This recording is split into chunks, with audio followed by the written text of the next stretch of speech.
Hello everyone. We already discussed the two topic of this chapter. First electric current and second electric potential and potential difference. What is potential difference? Potential difference is the difference between electric potential of 2 points. If work done to move a small positive charge from one point to another point through एक conductor, उसको हमने क्या कहा? Potential difference. Potential difference work done, देखिएगा, potential difference work done to move एक charge. कौन सा charge? Positive charge.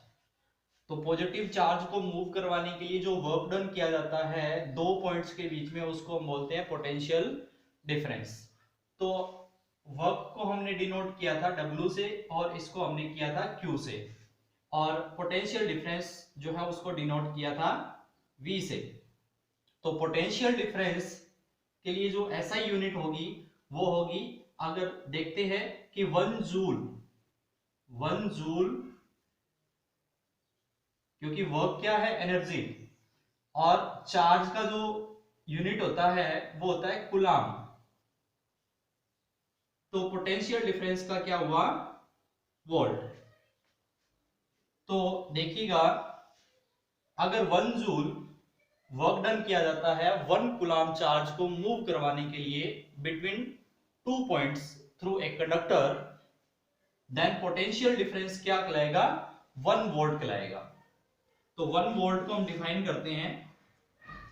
1 volt is potential difference. 1 volt is potential difference when 1 joule work done to move 1 coulomb charge from one point to another point in the electric field.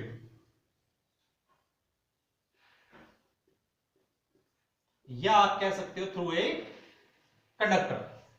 तो देखिएगा 1 volt क्या होता है? 1 volt होता है potential difference.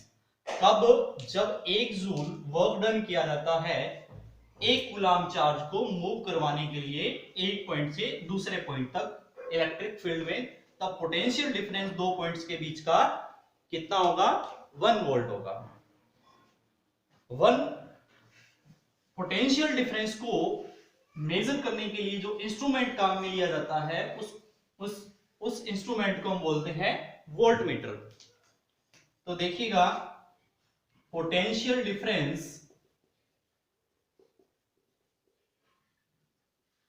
is measured by an instrument called voltmeter. और voltmeter को circuit में कनेक्ट किया जाता है पैरेलल.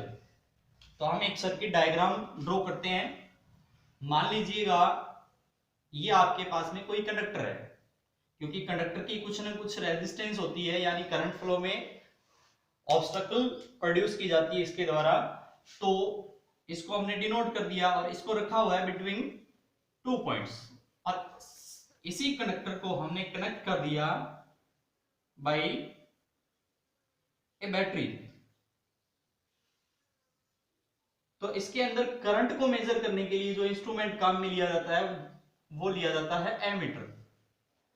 एमीटर से करंट मेजर किया जाता है सर्किट के अंदर, जबकि वोल्टमीटर जो है उसका यूज किया जाता है पोटेंशियल डिफरेंस को मेजर करने के लिए बिटवीन द 2 पॉइंट्स. अब देखिएगा कि वोल्टमीटर कैसा होना चाहिए.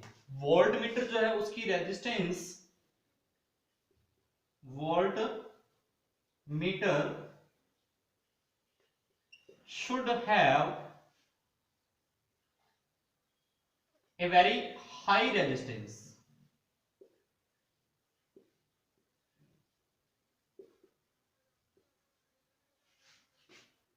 so that it takes negligible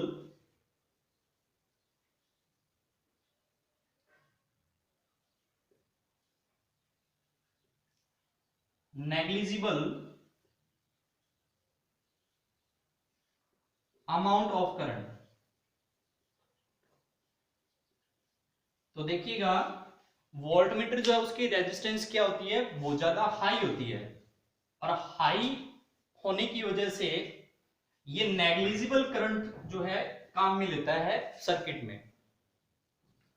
अगर वोल्टमीटर को क्या कर दिया जाए, सीरीज में कनेक्ट कर दिया जाए, तो उस केस में क्या हो जाएगा, इसकी हाई रेजिस्टेंस होने की वजह से ये हीट अप होगा, और हीट अप होने की वजह से ये जो है वो बर्न हो जाएगा। तो इसको क्या नहीं किया जाता, इसको सीरीज में कनेक्ट नहीं किया जाता, इसको पैरेलल कनेक्ट किया जाता है। नेक्स्ट जो टॉपिक हम डिस्कस करने जा रहे हैं वो टॉपिक है relation between potential difference and electric current.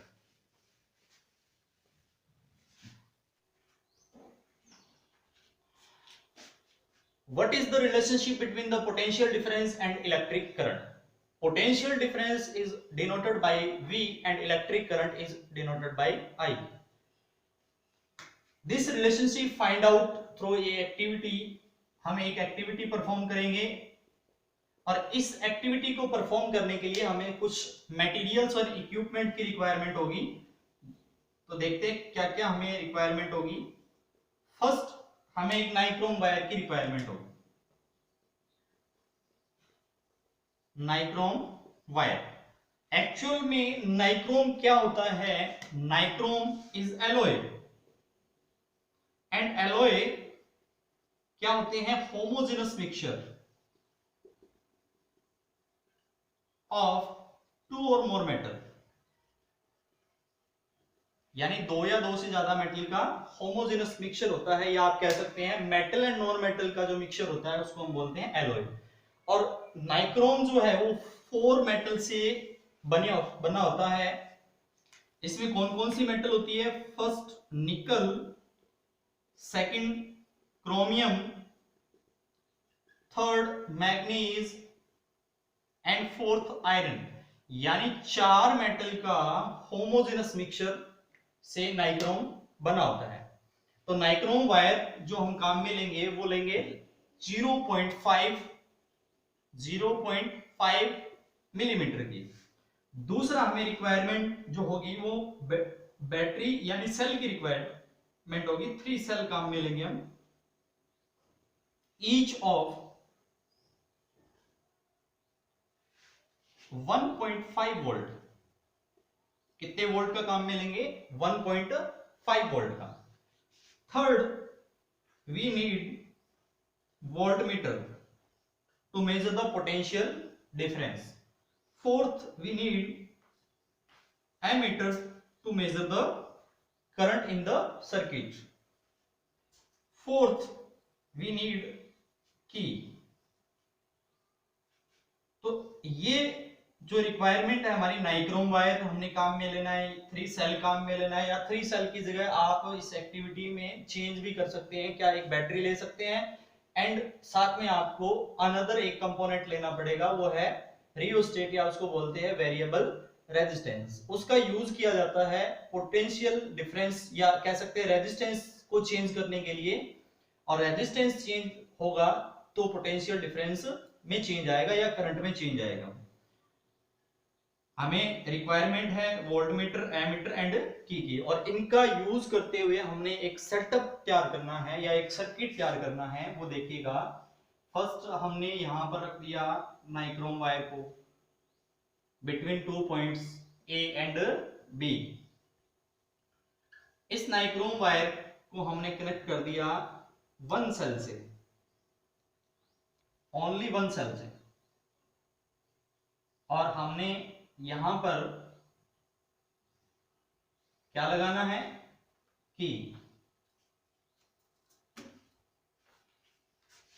और सर्किट में करंट को मेजर करने के लिए हम काम में लेंगे एमीटर, और दो पॉइंट के बीच का पोटेंशियल डिफरेंस निकालने के लिए इसके पैरेलल ऐड करेंगे वोल्टमीटर।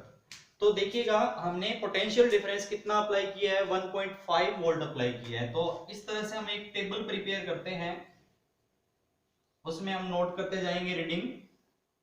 नंबर ऑफ सेल यहां पर लिखेंगे, नंबर ऑफ सेल यहां पर लिखेंगे, पोटेंशियल डिफरेंस मैं इसको शॉर्ट में राइट कर रहा हूं पीडी, और यहां पर हम नोट करेंगे करंट। तो फर्स्ट देखिएगा हमने 1 सेल अप्लाई किया, कितने वोल्ट का, 1.5 वोल्ट का। तो पोटेंशियल डिफरेंस यानी वोल्टमीटर में जो रीडिंग है वो कितनी आएगी, 1.5 वोल्ट। और लेट करना है आपने इसमें करंट जो है वो है 1 एम्पियर। फिर अब ऐड कर देंगे इसमें अनदर सेल, यहां पर जो है 1.5 वोल्ट का ऐड कर देंगे अनदर सेल। तो अब की बार कितने सेल हो गए अपने पास में, 2 सेल। और पोटेंशियल डिफरेंस कितना हो गया, 3 वोल्ट, क्योंकि 1.5 वोल्ट प्लस 1.5 वोल्ट। तो हमारे पास में टोटल पोटेंशियल डिफरेंस यहां पर डिनोट करेंगे हम, कितना आएगा, 3 वोल्ट। और एज्यूम सेम आपने करना है, जो करंट है वो इंक्रीज होकर कितना हो जाता है, 2 एम्पियर हो जाता है। थर्ड अप्लाई करेंगे थर्ड सेल, तो टोटल पोटेंशियल डिफरेंस कितना हो जाएगा, 1.5 वोल्ट, और जो करंट की रीडिंग है वो बढ़कर हो जाएगी 3 एम्पियर। तो आप देखते जा रहे हैं कि जैसे जैसे अपने किस चीज को इंक्रीज करते जा रहे हैं, पोटेंशियल डिफरेंस यानी V को इंक्रीज करते जा रहे हैं, तो क्या इंक्रीज होता जा रहा है, करंट इंक्रीज होता जा रहा है। तो रिलेशनशिप जो है इसका हमने फाइंड आउट किया थ्रू ए एक्टिविटी।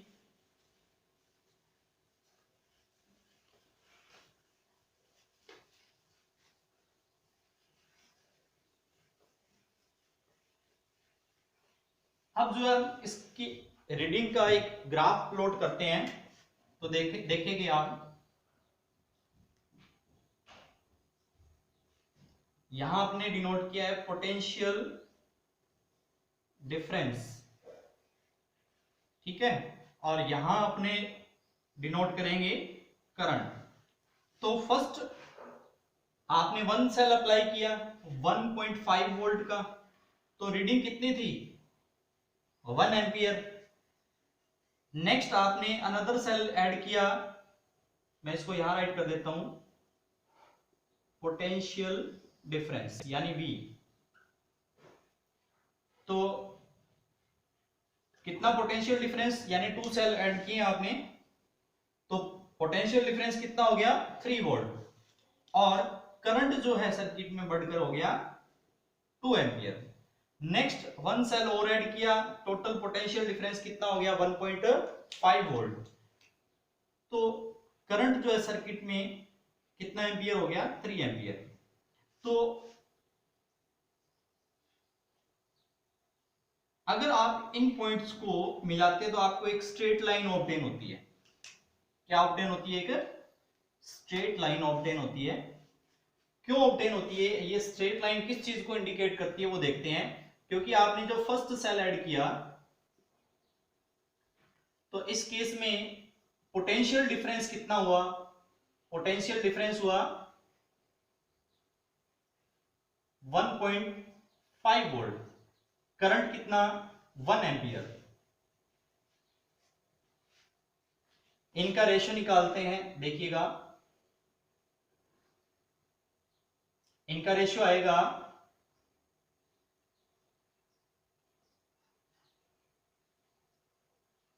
3/2।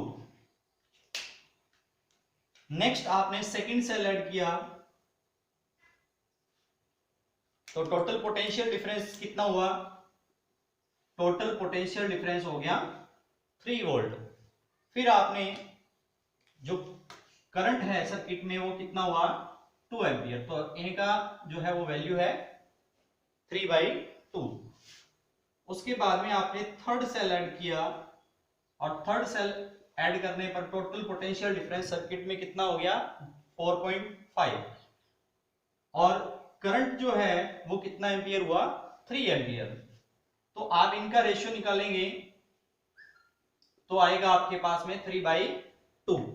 तो 3/2 ईच केस में क्या है, कांस्टेंट, और ये जो कांस्टेंट है उसको हम बोलते हैं, क्या बोलते हैं इस कांस्टेंट को, रेजिस्टेंस। क्या बोलते हैं, resistance. And resistance is denoted by symbol are.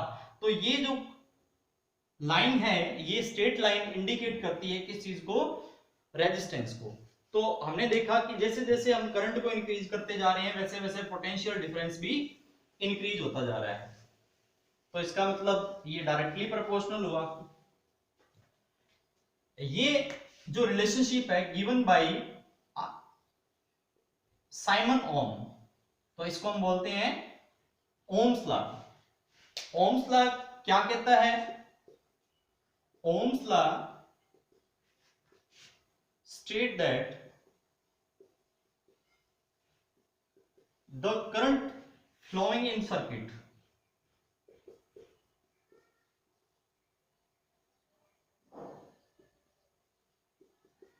या through conductor is directly proportional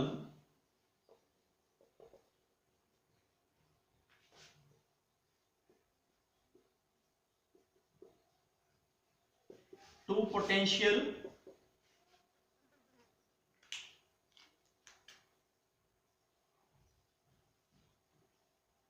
difference। यानी जो सर्किट में करंट फ्लो करता है वो डायरेक्टली प्रोपोर्शनल होता है किसके, पोटेंशियल डिफरेंस के।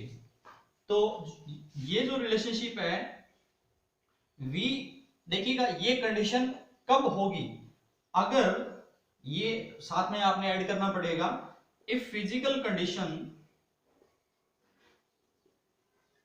जैसे टेम्परेचर है, प्रेशर है, वॉल्यूम है या length of conductor Riemann unchanged. देखिएगा अगर टेम्परेचर को, प्रेशर को, वॉल्यूम को, लेंथ को क्या रखा जाए, अनचेंज रखा जाए, तो जो पोटेंशियल डिफरेंस होता है वो करंट के क्या होता है, डायरेक्टली प्रोपोर्शनल होता है। अगर करंट को इंक्रीज कर दिया जाए तो पोटेंशियल डिफरेंस भी इंक्रीज होगा। तो इसको हम इक्वेशन से डिनोट करते हैं V directly proportional to I। देखिएगा अब इस सिंबल को हम हटाते हैं तो यहां पर एक क्या आएगा, कांस्टेंट, और उस कांस्टेंट को हम बोलते हैं रेजिस्टेंस। क्या बोलते हैं, रेजिस्टेंस। तो इसको ऐसे भी लिखा जा सकता है V is equal to IR। ये हमारा जो है वो रिलेशनशिप निकल गया between the V and I। अगर सर्किट में पोटेंशियल डिफरेंस को इंक्रीज कर दिया जाता है तो I जो है वो भी इंक्रीज होगा, अगर इसको डिक्रीज करेंगे तो I भी है वो भी डिक्रीज होगा। इससे अपने अनदर फॉर्मूले बना सकते हैं, वो क्या बना सकते हैं, I is equal to V upon R, current को कैलकुलेट करने के लिए अगर आपको गिवन है potential difference and resistance. Another formula resistance को कैलकुलेट किया जा सकता है।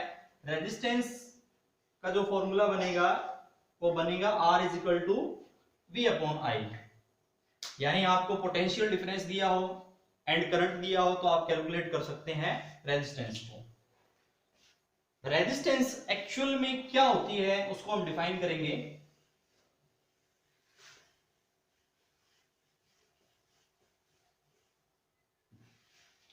रेजिस्टेंस रुकावट होती है करंट फ्लो में, उसको हम बोलते हैं रेजिस्टेंस। या कोई भी कंडक्टर में क्या होती है, एबिलिटी होती है, ability of conductor to resist the flow of charge या करंट। तो करंट फ्लो के अंदर रेजिस्टेंस होती है उस सॉरी कंडक्टर में एबिलिटी होती है रोकने की फ्लो ऑफ चार्ज को, उसको हम बोलते हैं रेजिस्टेंस। तो देखिएगा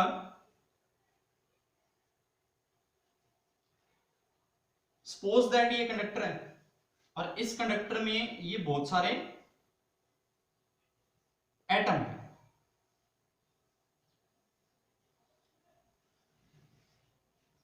इन एटम्स में क्या होंगे, इलेक्ट्रॉन, बट हम बात करेंगे किनकी, फ्री इलेक्ट्रॉन्स की, क्योंकि एक्चुअल में करंट जो है या मूवमेंट जो है वो ओनली किन में होगी, फ्री इलेक्ट्रॉन में होगी।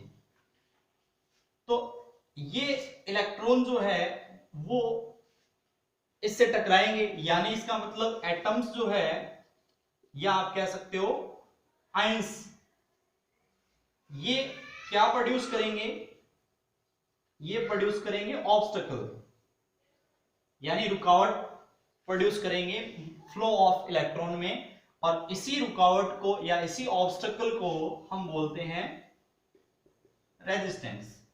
तो रेजिस्टेंस के बेस पर मटेरियल्स को भी डिफाइन किया जा सकता है। जैसे हम बात करेंगे कंडक्टर, कंडक्टर किसको बोलते हैं, जैसे आपने पहले पढ़ा है कंडक्टर क्या होता है, कंडक्टर होता है ऐसा मटेरियल जो करंट को पास होने के लिए या उसके थ्रू जो है इजीली करंट पास हो सकता है। तो कंडक्टर हम डिफाइन करेंगे रेजिस्टेंस वर्ड का यूज कर, यानी कंडक्टर ऐसे मटेरियल या ऐसे सबस्टेंस होते हैं जो ऑफर करते हैं लो रेजिस्टेंस, यानी जो मेटल वायर होती है जैसे कॉपर है या सिल्वर है, ये मेटल वायर जो है वो ऑफर करती है लो रेजिस्टेंस, यानी इनमें से इलेक्ट्रॉन इजीली पास हो सकते हैं, इसीलिए इनको हम बोलते हैं कंडक्टर। दूसरा मटेरियल जो है वो है इंसुलेटर। इंसुलेटर ऐसे मटेरियल को बोलते हैं जो ऑफर करता है इनफिनाइट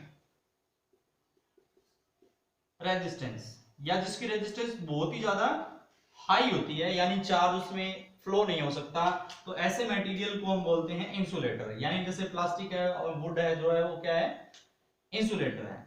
थर्ड जो है वो है रेजिस्टर। थर्ड जो क्या है, रेजिस्टर, यानी रेजिस्टर जो होते हैं ऐसे मटेरियल से बने होते हैं जिनमें कुछ ना कुछ क्या होती है, रेजिस्टेंस होती है, यानी जो करंट को पास तो होने देते हैं बट इजिली पास नहीं होने देते। उन मटेरियल के लिए जो वर्ड काम में लेते हैं उसको हम बोलते हैं रेजिस्टर। तो रेजिस्टर एक ऐसा मटेरियल होता है जो ऑफर करता है सम रेजिस्टेंस। तो कोई भी ऐसा मटेरियल नहीं होता जो सुपर कंडक्टर है। सुपर कंडक्टर बनाया जा सकता है कुछ कंडीशन सप्लाई करके, बट नेचर में कोई सुपर कंडक्टर अवेलेबल नहीं है। Thank you very much.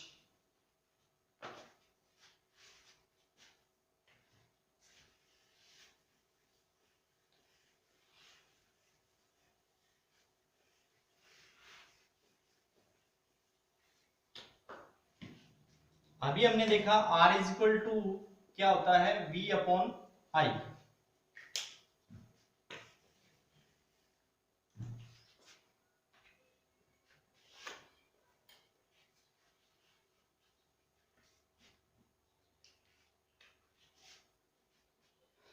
अभी हमने पढ़ा है R is equal to V upon I, ये फॉर्मूला अभी हमने किया है।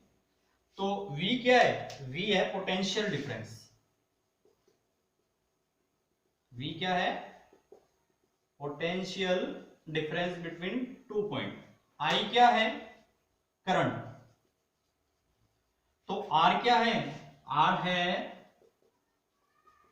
रेजिस्टेंस। तो इसको डिनोट किया जाता है R से, पोटेंशियल डिफरेंस को डिनोट किया जाता है V से, और करंट को डिनोट किया जाता है I से। रेजिस्टेंस की एसआई यूनिट जो है वो क्या होगी, ओम। और ओम जो है ग्रीक सिंबल से रिप्रेजेंट किया जाता है। पोटेंशियल डिफरेंस का वोल्ट यानी V और करंट का I, और इसका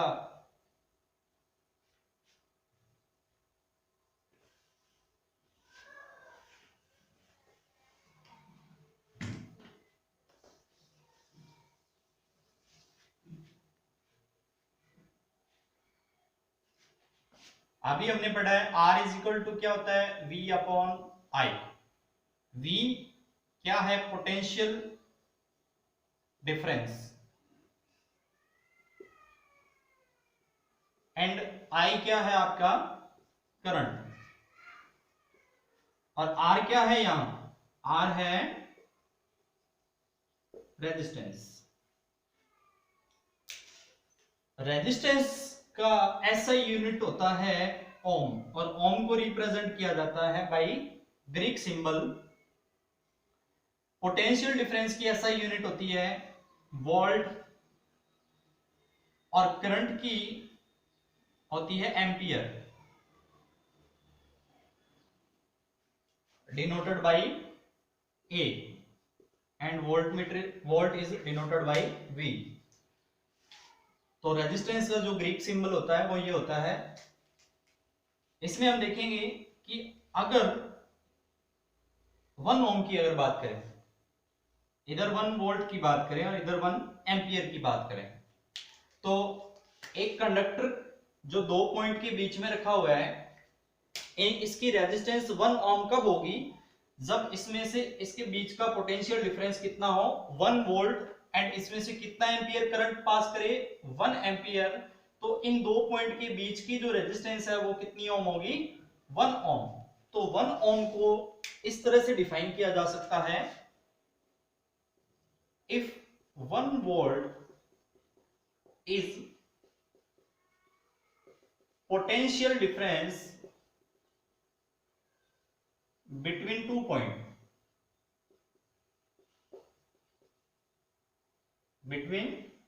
2 point, and 1 ampere current pass through it, then resistance is said to be